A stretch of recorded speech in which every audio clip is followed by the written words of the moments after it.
በድጋሚ ጤና ይስጥልኝ የተከበራችሁና የተወደዳችሁ የቻናላችን ቤተሰቦች እንዴት ቆይታችኋል? አሁን ደግሞ አሳዛኝ መረጃ ይዘን መጥተናል። ልጃቸውን ድል ባለ ሰርግ ሞሽረው ድረውት በመኪና አደጋ ህይወታቸው ያለፈው ዶክተር ተፈራ ስርዓተ ቀብራቸው ተፈጽሟል። ዶክተር ተፈራ መክት ከሰሞኑ የኢጋዱ ዋና ጸሐፊ ወርቅነህ ገበየሁ ልጅን ያገባች ሙሽራ ፓይለቷ ማህሌት አባት ናቸው። ዶክተር ተፈራ መክት በደረሰባቸው የመኪና አደጋ ሞጆ አካባቢ ህይወታቸው ማለፉ የሚታወስ ነው። ዶክተር ተፈራ የልጃቸውን ዓለም ቢያዩም አልሰነበቱም።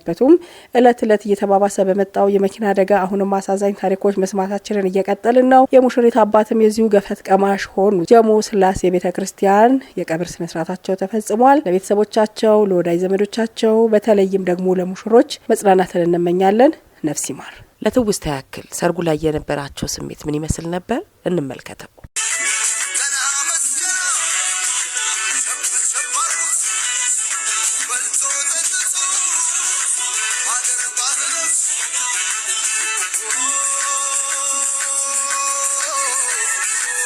ሰርግና ሞት አንድ ነው ይባላል። እንግዲህ ቀደም ሲል እንደተመለከትነው እነዚህ ጥንዶች በደስታ ሰርጋቸውን እያከናወኑ ነው።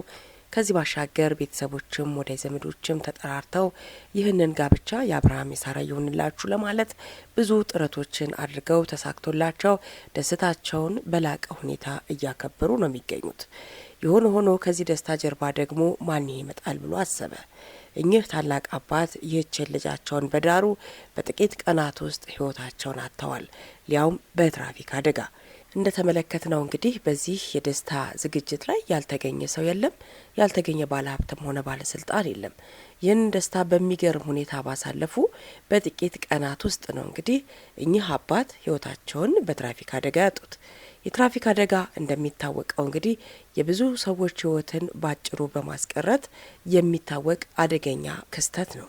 እንደሚታወቀው የብዙ ሰዎችን ህይወት የብዙ ባለራዕዮችን ህይወት በመንጠቅ የሚታወቅ ነው። ይህ የትራፊክ አደጋ እንግዲህ ከጊዜ ወደ ጊዜ እየጨመረ የመጣ ከባድ አሰቃቂ ክስተት ነው። በተለይም ብዙ ሰዎችን ብዙ ባለራዕዮችን የነገ ተስፋ ያላቸውን ህጻናት አዋቂ ሳይቀር ነው እንግዲህ ህይወትን የሚያሳጣው። ለዚህ ደግሞ ተጠያቂው አሽከርካሪው እንደዚሁም ደግሞ እግረኛውም ሊሆን ይችላል። ሁሉም እንደየሙያው እንደየዘርፉ መፍትሄ እስካላመጣ ድረስ የትራፊክ አደጋ አሁንም የብዙዎችን ህይወት እየቀጠፈ መቀጠሉ የማይቀር ነው። ከጊዜ ወደ ጊዜ እየጨመረ የመጣው ይህ የትራፊክ አደጋ እንዴት እንከላከለው? ብዙ አሰራሮች ይዘረጋሉ። ነገር ግን መፍትሄ ሊመጣ አልቻለም። እኚህም አባት እንግዲህ የልጃቸውን ሰርግ ድል ባለ ሁኔታ በደስታ በደማቅ ስነ ስርዓት ባከናወኑ በጥቂት ደቂቃዎች ውስጥ ነው ህይወታቸውን ያጡት። እናም የትራፊክ አደጋ እልባት ሊገኝለት መፍትሄ ሊበጅለት የሚገባ ጉዳይ ነው። የትራፊክ አደጋን ደግሞ እንዴት ልንከላከል እንችላለን? ሁሉም ባለድርሻ አካላት የየራሱን ኃላፊነት ሊወጣ እንደሚገባ ነው የሚያሳየው። እንግዲህ እኛ አባት ይህ ይመጣብኛል ብለው አላሰቡም። በጣም በደስታና በሚገርም ሁኔታ ነው እንግዲህ እንደምትመለከቱት ደስታቸውን እያጋሩ የሚገኙት። እየደነሱ ነው፣ እየጨፈሩ ነው። በጣም ደስታቸው ወደር አልነበረውም። ነገር ግን ይህን ደስታቸውን ሳያጣጥሙት በቅጡ ሳይጨርሱት ነው ህይወታቸውን ያጣው።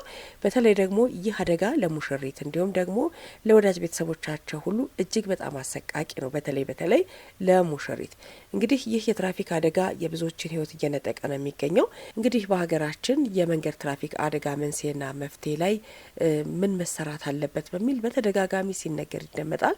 ነገር ግን ይህ አደጋ ከጊዜ ወደ ጊዜ እየባሰ እንጂ እየቀነሰ እንዳልመጣ ነው እየተነገረ የሚገኘው። ይህም ደግሞ እንደ አብነት እንደ ማሳያ የዛሬው አደጋ የሚጠቀስ ነው የሚሆነው ማለት ነው። በሚገርም ሁኔታ ሀገራችን ኢትዮጵያ በጣም ዝቅተኛ የተሽከርካሪ ቁጥር ኖሯቸው እጅግ ከፍተኛውን የትራፊክ አደጋ ከሚያስመዘግቡ ሀገሮች በግንባር ቀደምትነት እንደምትገኝ ይገለጻል። ለዚህ የትራፊክ አደጋ መከሰት የአሽከርካሪው ስነ ምግባር ችግርና የተሽከርካሪ የቴክኒክ ምርመራ ጉድለት ጉልህ ድርሻውን እንደሚወስድ ነው ብዙ ጊዜ የሚነገረው። እነዚህ የትራፊክ አደጋ መንስኤዎች ላይ በተጠናና በተጠናከረ መልኩ በቅንጅትና በትኩረት ቢሰራባቸው ችግሩን መቅረፍ እንደሚቻል ከተለያዩ የዓለም ሀገራት ተመክሮ መገንዘብ ይቻላል። ዋናው ነገር እንግዲህ ሁላችንም ከዚህ አደጋ ልንጠነቀቅ ይገባል። ጥንቃቄ ማድረግ እንደሚገባም የሚያስገነዝብ መርዶ ነው። የነገር እንደሚታወቀው ተሽከርካሪን በማስመርመር እንደዚሁም ደግሞ ጥንቃቄ በማድረግ ከሚመለከታቸው አካላት ጋር እየተጋገዙ እየተረዳዱ ለትራፊክ አደጋ መንስኤ የሆኑ ነገሮችን ችግሮችን እየቀረፉ በመሄድ የሰዎችን ሕይወት ማትረፍ የሚቻልበት መንገድ ቢመቻች መልካም ነው። ምክንያቱም አሽከርካሪውም የራሱን ድርሻ ይወስዳል። የቴክኒክ ምርመራ በማድረግ ረገድም መኪናውን ወይም ደግሞ ተሽከርካሪውን እሱም የራሱን ድርሻ ይወስዳል።